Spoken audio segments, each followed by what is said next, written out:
President sharing a solution to avoiding the shutdown, tweeting, Mitch, use the nuclear option to get it done. Our country is counting on you. Here to react is former White House press secretary and senior advisor for America First Action. Hey, Sean, good to see you. Good to see you. Don't you wish you were working there now? What's going to happen? Do you think there'll be a shutdown? I think that's where we're headed right now. But I think that there are options. I think the president understands that this isn't just an issue that's important to his base, but it's important to the nation. It's about national security. It's about human trafficking. It's about stopping the flow of illegal drugs over our border. And we've had 2 years of excuses, the Congress telling him next time, next time, next time, and he's drawing a line in the sand.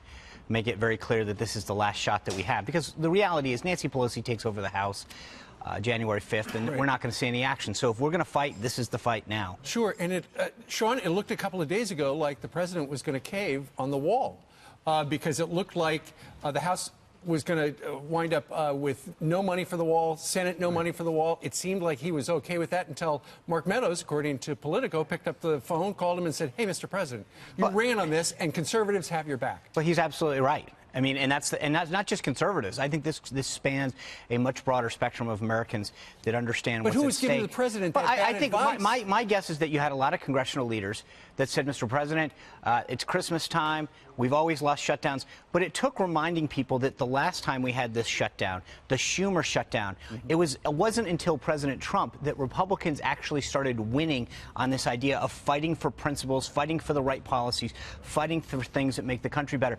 And if we look at what happened last time, when we stand on principles, when we stand on what's right for the country, we win. Also, you know how this thing could play out. Give me a couple of scenarios as this plays out. In the perfect world, the House has a bill, the Senate has a bill. Let's split the difference. But we're not in the perfect world. So tell me how we work this. So look, I mean, the House sent the bill back over with $5 billion in border security, which is what the president wants. Now the Senate's got to act. We need 60 votes in the Senate to get anything done. I don't see Democrats budging. That's why you see President Trump now telling the leader McConnell, use the nuclear option.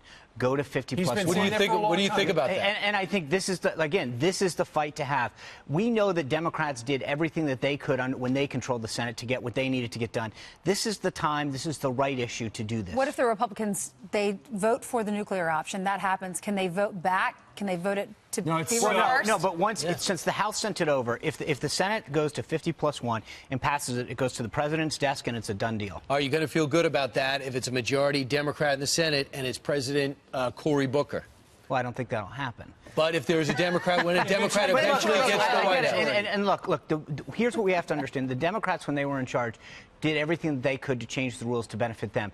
We've got to start playing in the same way. We are We've with got the to judges. stay fighting. And I think that's what you've seen with judges. But it was them that made the first move last time, Harry Reid. It was McConnell who took this brave step to get Kavanaugh and Gorsuch through. Let's do it again. These are the right things to fight on. Exit question. The odds of a shutdown tonight at midnight? 70-30. In favor of? Yeah, I don't know how long it lasts, but I think that they're gonna try all day long to get that deal with Democrats. I don't know that they're gonna get it, and I think we may need a little additional time. Pelosi already looks bad. She promised he didn't have the votes. She had the votes. Turns out that didn't happen. Sean, Merry Christmas. Hey, thank you. Merry Christmas to you guys. All right.